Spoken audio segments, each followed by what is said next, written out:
Hi, most of you know me already. I'm Terry Chase, Chase Studio.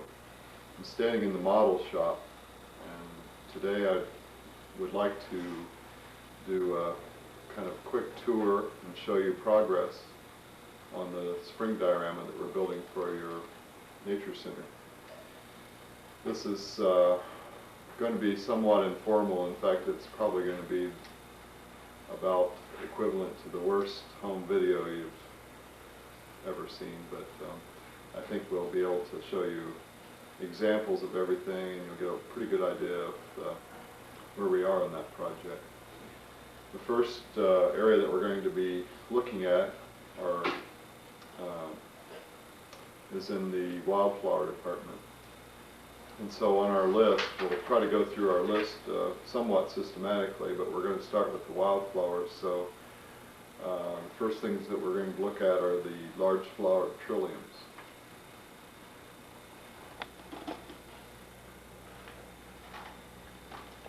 This is the large flowered trillium here, at least one tray of them. These are all made out of vacuum formed plastic material, so they're pretty durable. We're trying to make all of the plant models that go in this exhibit fairly durable and waterproof, because there is going to be running water in the exhibit. We want them to be easily clean, so these are fairly durable, and yet they have that nice delicate look.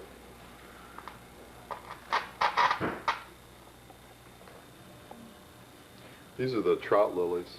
They're beyond the blossoming stage, so they have the seed heads on them. These bloom very early, so by the time the diorama depicts, the blossoms would have already have fallen off and the seeds form. These are the miterworts. They are in bloom. Nice delicate panicles with the blossoms on them. One thing that we always do, and you'll see this in all of our models, but we always try to put some of the dead, make some bug damage and a little bit of dead on the plants, so they look more realistic. I think these will be real nice in the diorama. These are the crested iris, the crested dwarf iris. Again, these are all made out of plastics. Delicate blossoms on these. A nice splash of color in the exhibit. These are the partridge berry.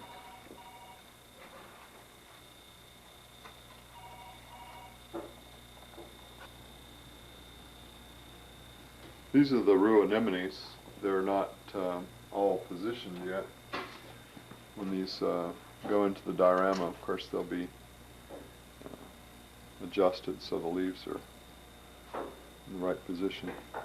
These required soldering because the stems are so thin, so we had to solder all of the joints on these.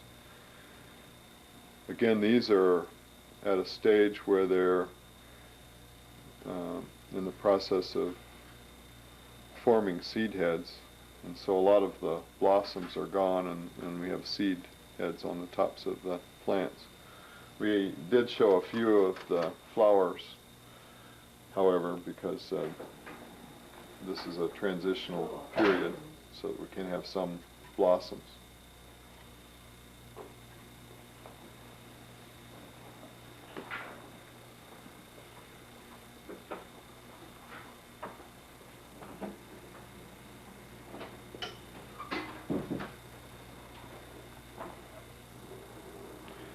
These are the erect trilliums.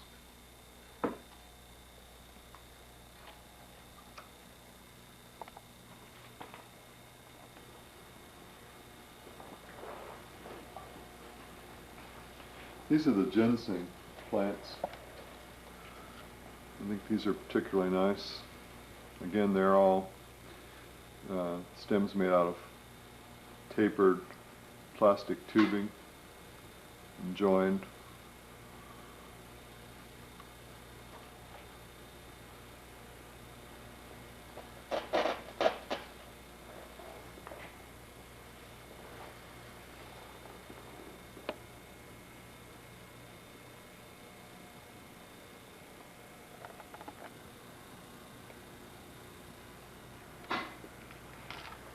We're just in the process of finishing the heart leaves.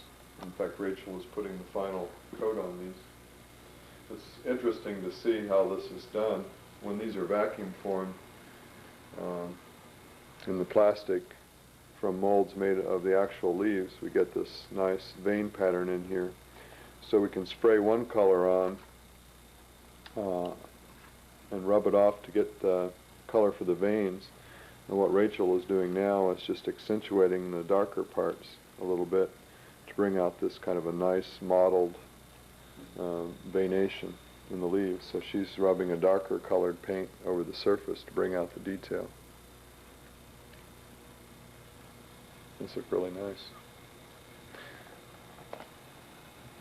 We're doing a number of plants that are not on the list, actually. We always get a little bit carried away when we build these exhibits, but we're doing some poison ivy here, spring poison ivy. You can see how complicated it is to make these plants because each one of the leaves has to be, of course, vacuum formed and cut out and hand painted. But then we have all these little pieces of tubing that go over the bottom of each leaf to form a leaf petiole. And those are then a cross member is soldered on so that we get the 3 leaves. So it's quite a time-consuming thing to make all of this foliage. So we thought the poison ivy would be a nice addition. These are the glade ferns. Of course, they'd be the fronds would be dead during this time of the year, and there'd be fiddleheads coming up. Gee, these look so real. They look, but these are entirely plastic. So the dead fronds will be arranged in clumps, and then we have fiddleheads that go with those that come out of the clumps, coming up out of the dead ferns. The same with the marginal shield fern, which is over here. Again, boy, these look very realistic. The dead ferns and the fiddleheads coming up from the clump.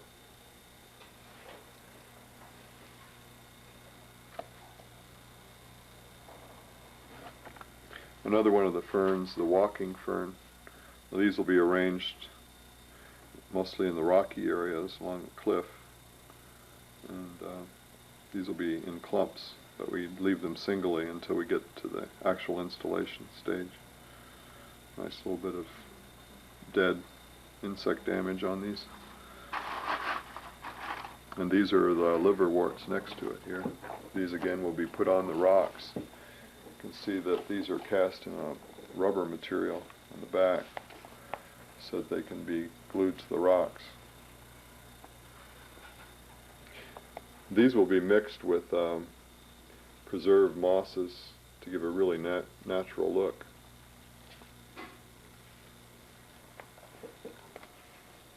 Before we leave this area, I wanted to introduce you to Marita Glover, who's in charge of the wildflowers. And Marita is just, this is for another project, but these are some exquisite examples of her work. These are some cactus models that she just finished for a project in New Mexico. And these are entirely artificial. Even the spines are made out of paintbrush bristles. It's just really incredible what she does.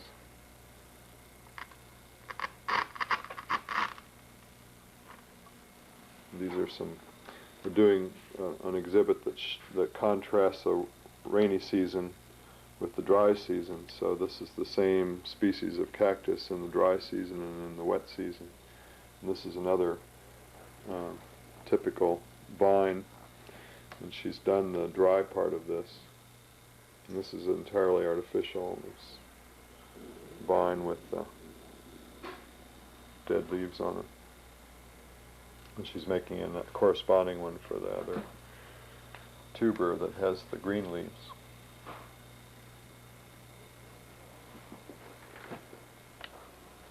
Before we leave botany, I want to introduce you to another member of our staff, This is Amy Calloway, who's working on some of the morel mushrooms for your project. These are cast in urethane material.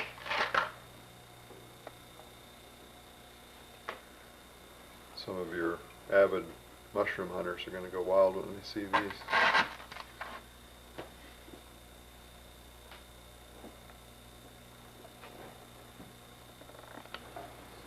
I want to show you some butterflies next, but obviously this is not part of your project. Put that aside. Some of the insect models that we've done are very nice. The person who's doing the shooting on this film, Barrett Klein, is an entomologist, and he's been responsible for making the butterfly models. There's quite a variety of butterflies. We have the monarch and the mourning cloak. There are several swallowtails here, both the black and the zebra.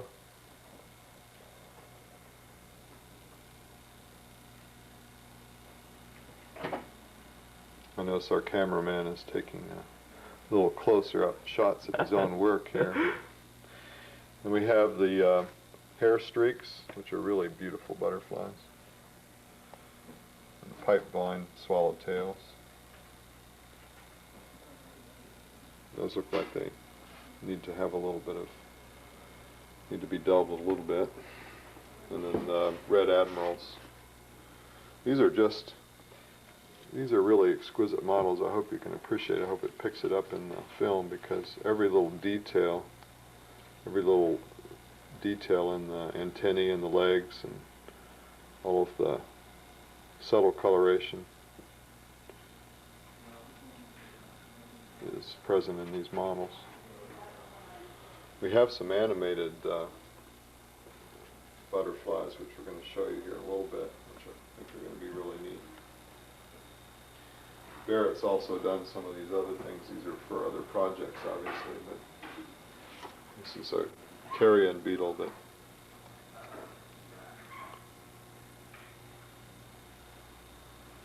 these enlarged, this is enlarged times 12s. These are first modeled out of wax, and then they're from the wax prototype, a silicone rubber mold is made, and then they're cast in a plastic material, assembled and painted. The legs are all cast separately, and the antennae.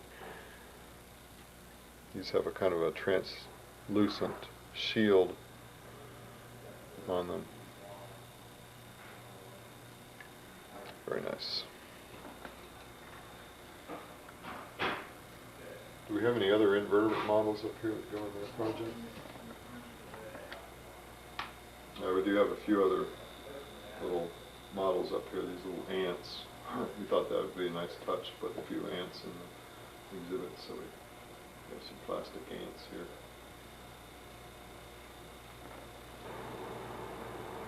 This is Con Fu. He's working on the background mural for the project. This is all done on canvas and stretched on large stretchers. And it's being painted in acrylic. I'll just take a pan of the whole mural here.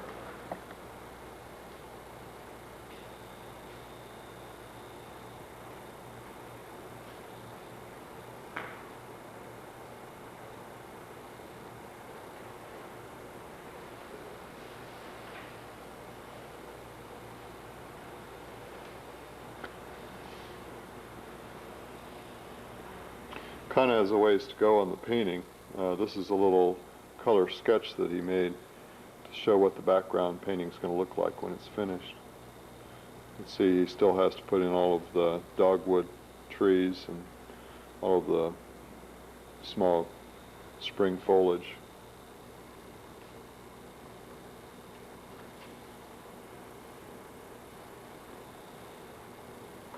But this is pretty much what it's going to look like when it's finished.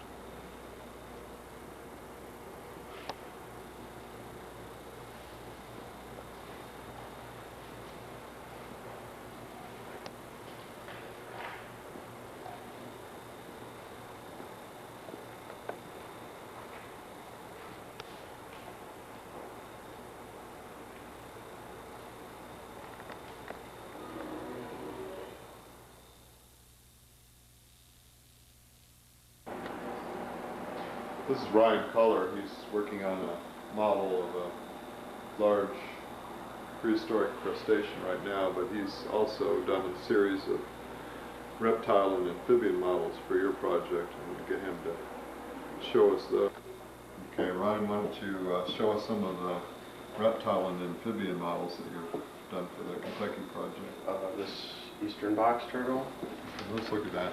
This is interesting because these reptile and amphibian models are entirely made out of artificial materials. You can see on the back side of this, which hasn't been painted and which won't show, this is cast in a urethane material. But once it's painted, it takes on a very lifelike appearance.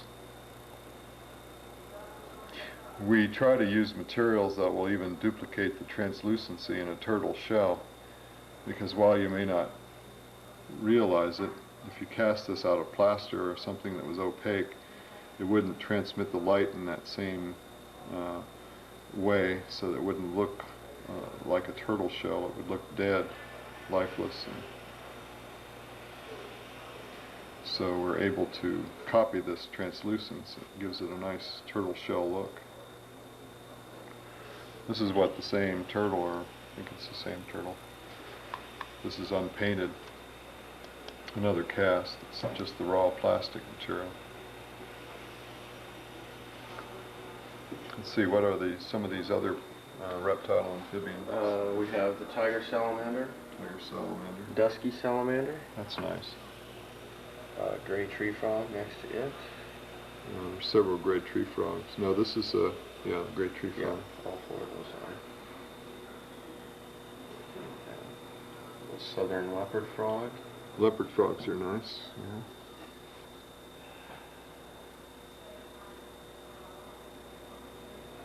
And copperheads.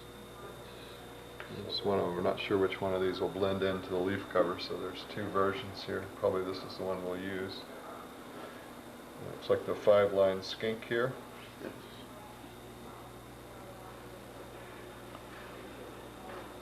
Barrett's getting about as close on these as he got on his butterfly models. And the eastern fence lizard. Eastern fence lizard. Are you sure that goes to Kentucky? Oh, messed up on that one again. No, it's a nice model. I don't think that goes to Kentucky then. And the corn snake, is this a corn snake? Yes. That goes to Kentucky. And I believe the cricket frogs go also. Don't tell me the moray eel goes to Kentucky. Is that going to be coming out from one of the rock cliffs? Yeah. No, these spring peepers, though, go. And that's all we have back here for that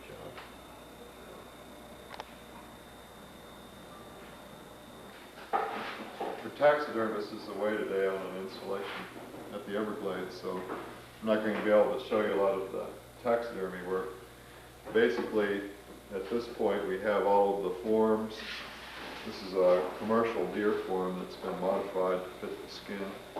All the skins have been tanned and are ready to stretch, and I think that's the next thing that he's going to do when he gets back next week. We'll be doing the deer.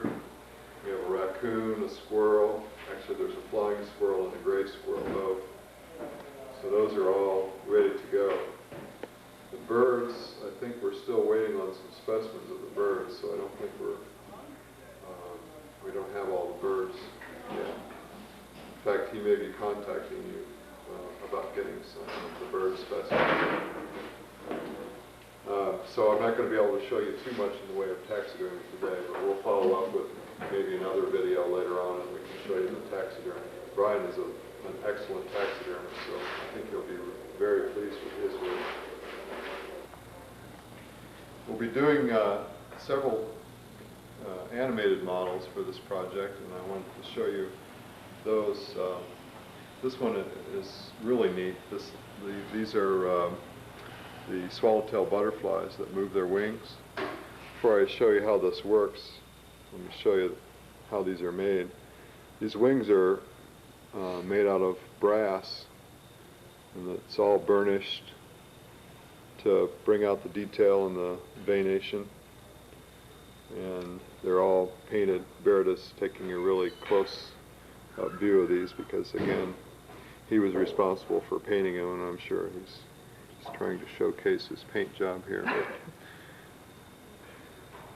the bodies are made out of, also out of a plastic material. You can see on this one, the body is attached. Now these aren't completely finished yet. Of course the body will be painted and there'll be antennae on here. They are mounted on this platform that will be disguised to look like a rock. And James Hall here is responsible for doing the mechanism. I'm going to let him talk about how this actually works and let him show you how the wings are going to move. Okay, this is not fully set up yet, but we have enough to show you. This has a Granger 1 horsepower motor on the back, which on the other side activates a single cam, which connects 2 rocker bars via 1 spring with tension on each side. So as this revolves around, the bar will move up and down independently of each other on each side so that the butterflies won't have the same action at the same time. And these are kind of different heights and kind of randomly spaced, so the butterfly wings will not all move mechanically. They'll move at kind of a random. Right. At some points there will be kind of a flutter and then a stop and then maybe just one single motion.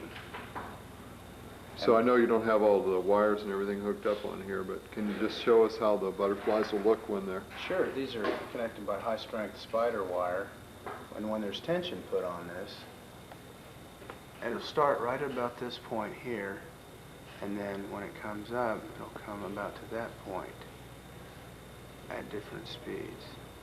And there might be one which comes up like this, and then there'll be a pause, and it might do it a couple of times, maybe in a little sort of a flutter, and then come to rest again. We've found that these little bits of animation in the dioramas really captivate people's attention. I think this is going to be real successful. There's another, have we explained this pretty much? Yeah. There's another animation device over here right next door. It's the timber rattlesnake. Let's look at that now. Let's move this light. This is the snake that will move its tail. In fact, at the risk of getting electrocuted here, maybe I can plug this in.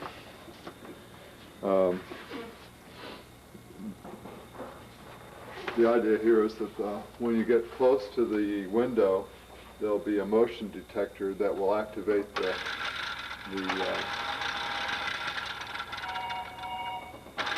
so the tail will start rattling. We'll actually have a recording of the actual rattle. We tried putting a real rattle on here, and it didn't work as well as this artificial one. So you can see this is a fairly simple device too. We think these things will last forever. This is Terry Jones, who did this one, is not here this week.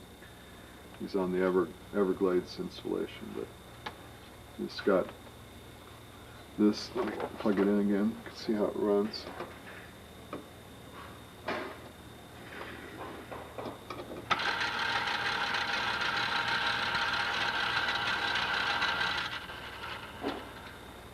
Very simple device. Nice paint job on the snake too. Okay. Dale is working on a passenger pigeon model. This is not for this diorama that we're doing this time, but it's for the lobby exhibit in the future. We have a flock of passenger pigeons flying over. And this is a good example of how we start out on these models. Of course, this is an extinct bird, and it's not easy to get specimens, so we're modeling this all out of wax. Why don't you flip that over and turn the back side. All the feathers, see, are being carved out of wax, and then when this is finished, we will make a silicone mold of it, and we'll be able to cast them in plastic. So we'll be able to cast a whole flock of these flying over in your lobby. It's going to be real nice. Dale is a really excellent sculptor. There's another piece that he just finished that's right around the corner here. It's not for your projects, for another project, but we'll take a peek at it.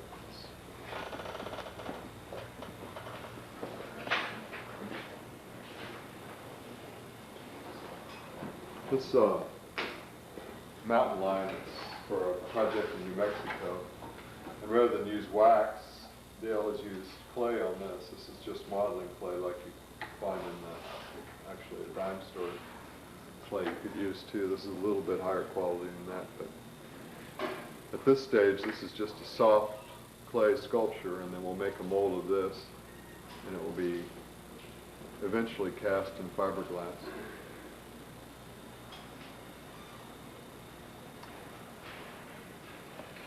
We're doing more and more of these animal models. The Park Service in particular is very sensitive to using taxidermy. We're getting a lot of complaints from animal activists on using taxidermied specimens in the park. So we're doing more and more models of the animals, birds and mammals, rather than using taxidermy. When this is finished, of course, we'll put the glass eyes in, and there'll be whiskers on this, and it'll be painted realistically, so it will look pretty much real, at least from a short distance away. The rocks that we're putting in your exhibit are cast in fiberglass, and these are just the rough casts at this point. They haven't been assembled or painted.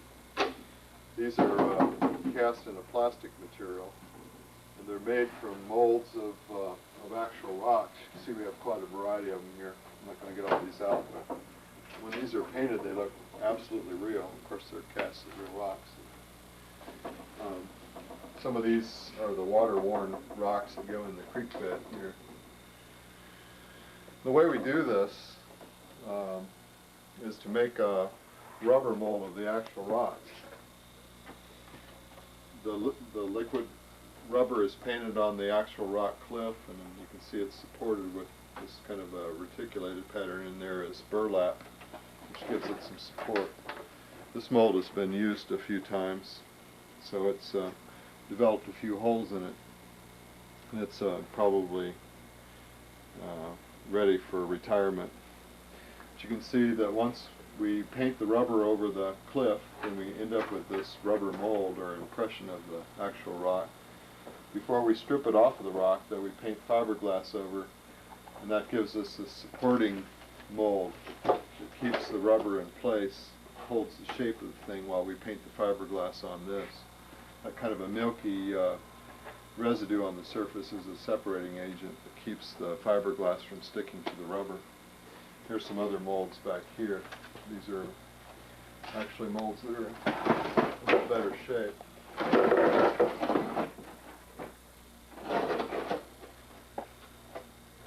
Again, the same kind of thing with the rubber mold. We've got quite a few rocks made. We probably won't use all of them, but we have quite a selection. Here's some isolated rocks here. And again, they don't look very good in this stage, but when they're painted, they'll look absolutely real. I will take a shot from over here too.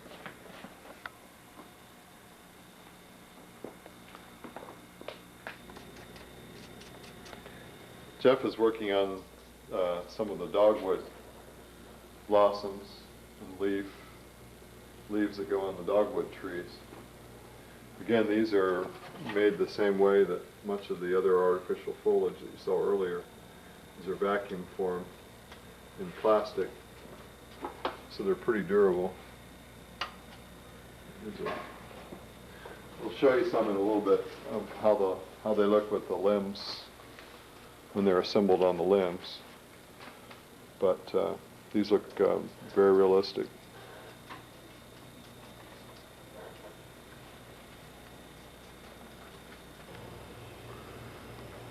The individual dogwood tips then are assembled on these metal branches.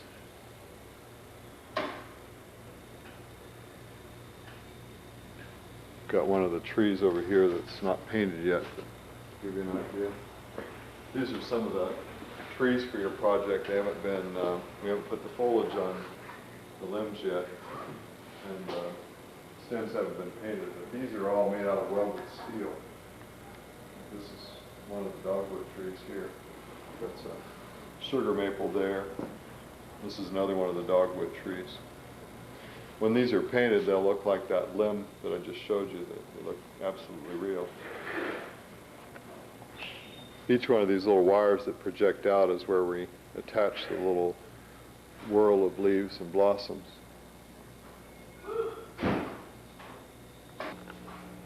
These are some of the other trees and shrubs that are just now in the stage of being painted and assembled.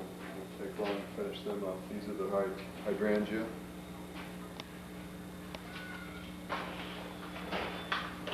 And these are some of the small maples and beeches.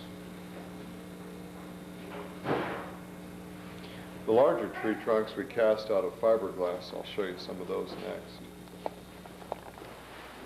This hasn't been painted yet, but this is a fiberglass cast of a beech tree. This is one that goes in the corner next to the glass. When it's painted, it'll look absolutely real. This is just the base color of the resin that you're seeing now. Let me show you another one that's being put together. Here's another fiberglass tree trunk. This one also has not been painted yet, but you can see on this one how we make the tree whole. It's cast in two pieces and we put it together. It's screwed together and then the seam is patched. This one is, the seam is still unpatched, but it's interesting to see how these things are constructed. Maybe you can even get a view of the inside of that tree. Again, when this bark is painted, it looks absolutely real. You're seeing the inside of the tree now. We have some other examples of tree foliage that we're going to use in this project. These are small sugar maples. These will go on the small saplings on the ground. When the maple leaves first come out, they're reddish in color like this. So these will be arranged coming out on small saplings. And then we have the beech and some of the maple for the larger trees way up at the top of the exhibit. Birch and basswood. We're in the tree department now, and this is Bill Talbot, who's in charge of our trees. We have a separate department that just does trees. And I wanted to show you a little bit of how we make these, how we make the foliage. Let Bill demonstrate how we do this. This is a cast of, I think this is buckeye. Yellow right? buckeye. Mm-hmm. We vacuum form these leaves in sheets of film like this. And that's the easy part. Cutting them out is an interesting challenge, and most of these leaves are serrated. So I'll let Bill show you how he has devised a way of cutting these leaves out and serrating them. Okay, first thing we've done is we've taken all the leaves off these sheets and rough cut them into their different components here, and all of these are numbered to form a group consisting of 5 leaves for the buckeye. But all of these leaves are not serrated at this point, and we still have the challenge of going through and serrating all these edges. And it's a fairly time-consuming process. Once we get the leaf rough cut, then we take these scissors that I've custom made here to put that fine serration on the edge that each of these leaves needs. And basically, that's a process of taking it right along the edge with those scissors, and it puts a real fine serrated edge on there that duplicates the natural leaf. And as you can see from the box here, we've still got a few of those to do, but Are these same thing? no, those are hydrangea. And those need to be serrated as well, but Are these some that are cut out? yeah, these are the hydrangeas that are ready to get serrated, so those will be ones that will be on the plants. But those again are waiting for edges. So how long does it take you to make one leaf from the very beginning to the very end after you've had the wires attached to it and after they're all painted? Well, I think if you took a per leaf, I would say probably at least 15 minutes almost by the time you painted it and serrated it, cut it out, put the wire on it, and finish painted it with some dead bug damage and so forth, some special painting, the finish paint on the end. So 15 minutes per leaf, and so if there are 5 leaflets in a buckeye, for example, it takes you more than an hour to do just one buckeye leaf. So there are thousands of those on any one tree, so you can probably appreciate how much time it takes to make this stuff. From start to finish, it's quite a monumental task, that's for sure. Well, these are some other leaves over here that are, these are larger serrations. Are these? Yeah, these are hydrangeas, and those are what these ones in the bag will eventually look like. Whoops. So these again, they're have rough cut, and then they need to go back, be gone back through and but serrated these by serrations, you've cut all these little notches in there by hand, though, right, right? with a pair of scissors, individually. How long does it take you to serrate one of these leaves by hand? It takes about 5 minutes to do that, each one. 5 minutes. That's pretty fast. Pretty fast. That's why I'm doing them. There is one tree that we don't have represented yet. We were still waiting for specimens. We asked someone on your staff to send us a buffalo nut bush, and we never got anything. Now, it was important that it came to us sometime in the springtime so we could make the molds of the leaves at a stage in growth in the spring. However, now we're going to have to improvise and try to do something different or trade the tree for something else. So we could substitute another.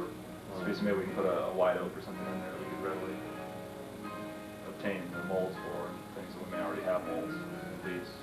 Okay, so at this point, the buffalo nut is off our list unless we can get some specimens of it in the next couple weeks.